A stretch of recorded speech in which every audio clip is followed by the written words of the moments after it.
जय Bharat. Keshavram rayon factory के राधा कृष्ण मंदिर में गुरुजी श्री राम ज्ञान जी पांडे द्वारा छठा कथा कीर्तन का आयोजन हुआ। गुरुजी बहुत ही सुंदर ढंग से कथावाचक किए, श्रोतागण भी झूम उठे। कथा कीर्तन के बाद प्रसाद वितरण किया गया। मैं भारत हूँ फाउंडेशन से पिंकी मैडतिया। जय भारत।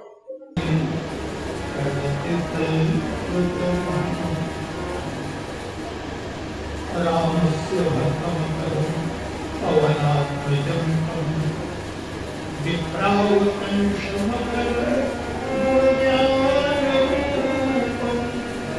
स्नेहं पयञ्च सततं शिरसा दधानं तत् रामकिङ्करपदं सततं नमामः। तत् रामकिङ्करपदं सततं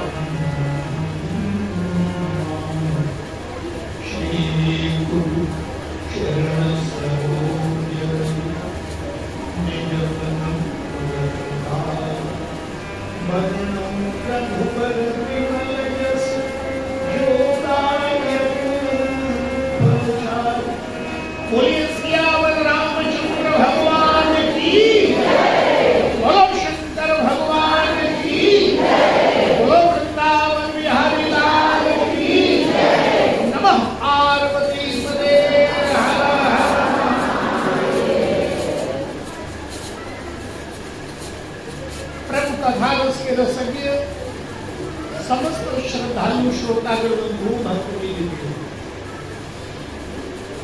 केशवराम रेवण के तत्वाधान में भगवान श्री राधा कृष्ण के सानिध्य में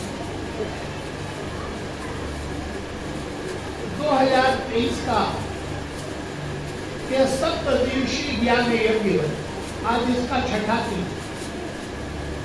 और आपकी श्रद्धा, आपका प्रेम नित्य बढ़ता जा रहा है।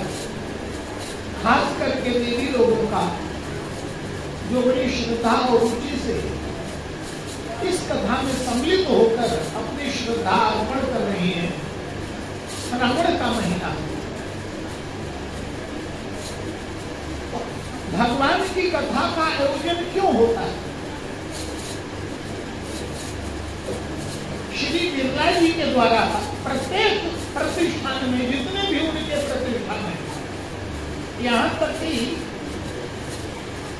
थाईलैंड में भी उनके जो प्रतिष्ठान है उसमें भी मेरे द्वारा आयोजन हुआ और स्वर्गीय श्रीमती डॉक्टर सरला बिरला जी ने और श्री बीके बाबू ने वहां भी लोगों को भगवान की कथा श्रवण कराई और आश्चर्य हुआ कि थाई लोग वहां के निवासी वो भी कथा में सम्मिलित होते थे।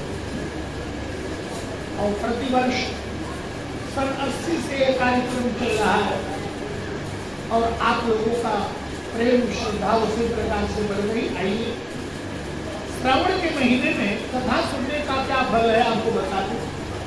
कल गुरु वशिष्ठ की चर्चा मैंने किया था आपके समक्ष। गुरु वशिष्ठ ने भगवान श्री राम से एक बात कही, बोले आगम निगम पुराण अनेका, जितने भी शास्त्र हैं, जितने भी पुराण हैं, पढ़े सुने कर फल प्रभु एका। एक ही फल है सुनने का। संसार के द्वारा कोई पढ़ने वाला प्रश्न सब समाप्त हो जाए। भगवान की कृपा हो तो और बिना भक्ति की भक्ति स्वतंत्र सकल सुख खाती।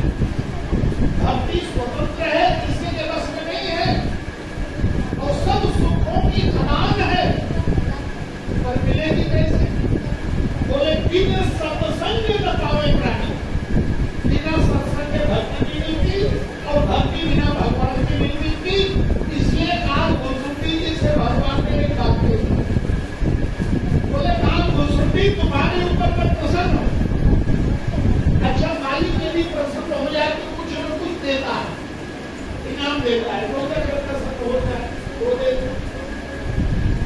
गुरु चेले पर प्रसन्न हो जाए तो आशीर्वाद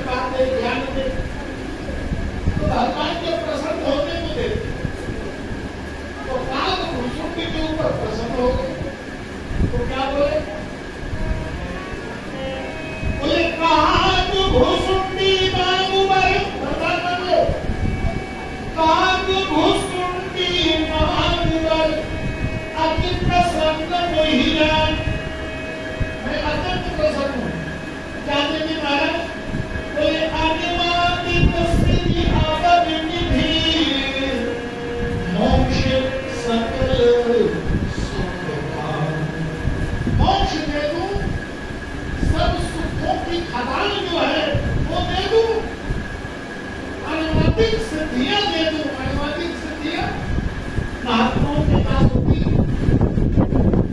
जब भरत जी महाराज जा रहे थे तो भरत जी सेना लेकर पहुंची गए। अब भरद्वाज जी चिंता में पड़ गए। बोले राम आए थे तो राम लक्ष्मण सीता तीनों और वनवासी रूप में आए थे, तो उनके स्वागत के लिए हमने कल्पमूल फल ला कर दिया, उससे संतृप्ति हो गई। लेकिन भरत कोई वनवासी तो है नहीं, ये तो राजकुमार है और उनके साथ सेना है। तो भरत जी की वही दशा हुई भरद्वाज जी की, जैसे आप भोजन कर रहे हो और इतने में आपका कोई चाहने वाला आ जाए तो आप व्यवहार में कहेंगे आइए आइए भोजन करें। व्यवहार में कहेंगे और इसलिए कहेंगे कि भाई ये तो भोजन करके ही आए होंगे, तो कहने में हर्ज क्या है? तो व्यवहार में कह दिया आइए आइए भोजन करिए, और आपने तो कह दिया और सामने वाला कहते अच्छा आप कहते हैं तो कर ही देते, तब तो संकट में पड़ जाएगा। अरे बाप रे मैंने क्या कर। वही दशा भरद्वाज भरत जी से कह रहे हैं आइए स्वागत स्वीकार करिए। भरत जी ने कहा गुरु जी आप कह रहे हैं तो स्वीकार। तो मुनि ही सोच, अब चिंता मत करो, मुनि ही सोच पाहुन बड़े में होता। मैंने बहुत बड़े पाहुन को मेहमान को निमंत्रण दे दिया, तो जो बड़े मेहमान को निमंत्रण दो तो उसके अनुकूल ही व्यवस्था होनी चाहिए ना। अब आप मोदी जी को बुला ले और उनके सामने साधारण सा भोजन परोस दें तब तो बड़ा अटपटा लगेगा ना, उनके अनुकूल होना चाहिए। तो मुनि सोच पाहुन वर्ण में होता तस पूजा जशाही देवता, जैसा देवता हो वैसे उसका संतान। लेकिन महात्मा कुटिया में रहते हैं वहां क्या, तो देखिए महात्मा का चमत्कार, अनुवादिक सिद्धियां जो काल भूषुंड को भगवान दे रहे हैं वो भरद्वाज जी के पास थी, और भरद्वाज जी ने उस समय सिद्धियों को बुलाया। और जब सिद्धियां प्रकट हुई क्या क्या है गुरु जी? बोले भरत रास्ते से चल के आए हैं, थके हुए हैं, पहुनाई करी हरहु श्रम कहा मुदित मुनि भाई। सेवा करके इनकी थकान को दूर कर दो। तो सिद्धियों ने वो चमत्कार दिखाया कि देवताओं को जो दुर्लभ वस्तुएं थी प्रयागराज में भरत जी के सामने श्रग चंदन बनितादिक भोगा। श्रग माने माला, चंदन बलिता माने स्त्रियां, नई नई अप्सराएं प्रत्येक की सेवा में लगी और सबके लिए आवाज, सबके लिए व्यवस्था। तो क्या भरत ने स्वीकार कर लिया? भरत ने स्वीकार नहीं किया। कई बार तो ऐसा होता है, अरे भाई रास्ते में स्वागत हो रहा है तो लेने में क्या हाथ देगा। एक सज्जन को एक महात्मा के यहाँ भंडारा चल रहा है, अरे बोले भंडारा चल रहा है तो खाने में क्या दिक्कत है, बैठो। गाड़ी रोक दी, सब बैठ गए और 2 पैसा भी नहीं चढ़ाया और चल दिए। वो पेट्रोल मिल रहा है, लेने में क्या दिक्कत है। लेकिन भरत जी के लिए तो सुमित जी ने लिखा, भरत ने क्या किया। आपने किस्सा सुना होगा, चकवा चकवी चंद्रमा से बड़ा प्रेम करते, लेकिन रात्रि को दोनों एक दूसरे से अलग हो जाते। एक नदी के इस पार तो दूसरा नदी के उस पार, आपस में मिलते नहीं। किसी व्यक्ति ने कहा कैसे नहीं मिलते, देखते हम नहीं मिलते। उसने पिंजड़ा बनवाया और पिंजड़ा बनवा के चकवा और चकुई को उसने बंद कर दिया, देखे कैसे नहीं मिलते। और रात भर जाग करके देखता रहा मिलते हैं कि नहीं मिलते। लेकिन क्या देखा, रात्रि भर एक दूसरे की तरफ पीठ करके वो रहे, एक दूसरे की तरफ देखा। गोस्वामी जी ने यही लिखा। भरत जी ने सोचा ये भोग ऐश्वर्य इतने महान होते तो क्या महात्मा जी उसको नहीं भोगते। तो संपत्ति चकई, ये जो ऐश्वर्य है चकली, संपत्ति चकई भरत चक्र और मुनि आय से फिलवाद ते हिंदी सी राखे पिंजरा जागे भाव संसार।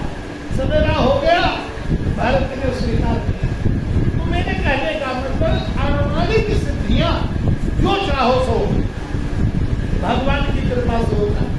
हमारे नए संत प्रकट हुए बागेश्वर में 26 साल के लड़के हैं, लेकिन हनुमान जी की ऐसी कृपा हुई है, आपके बीच में बैठे हुए किसी का भी नाम बता के बुला सकते और आपके जीवन की जितनी घटनाएं हैं सब बता सकते।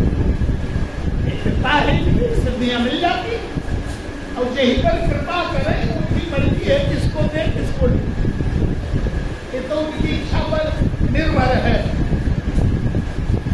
तो भगवान देने के लिए कह रहे हैं, लेकिन जब भुसुंडी भी विचार करने लगे कि सारा सुख देने की बात कर रहे हैं, लेकिन एक चीज देने की बात नहीं कर रहे हैं। क्या बोले, प्रभु कहते न सकल सुख सही, पर भगति आपनी देन न कही। भक्ति देने की बात नहीं कर रहे। और भगति बिना सब सुख कैसे, भक्ति न हो सारे सुख हो, तो भगति बिना सब सुख कैसे, लवन बिना बहु व्यंजन जैसे।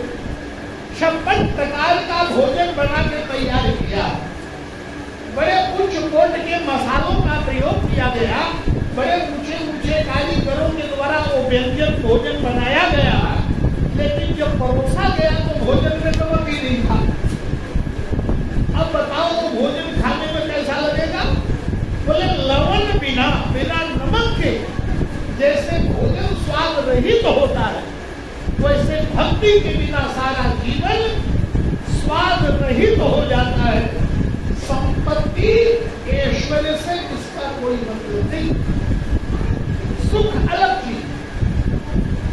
यदि सुख ऐश्वर्य में होता तो रावण सोने की लंका का मालिक था, कभी सुख ही नहीं रह पाया, हमेशा दुख में ही जीता रहा। जिसके जीवन में भक्ति होती सुखी होता है। महात्मा जितने आनंदित होते हैं उतना तो शायद ही कोई होता हो। प्रसंग आता है तो महात्मा की कथा सुना हुआ। सुतीक्षण जी महाराज वन में निवास कर रहे हैं और जो लोग रामचरितमानस का पाठ करते होंगे उनको पता होगा, भगवान श्री राम चित्रकूट छोड़कर अत्रि जी के आश्रम से जब आगे बढ़े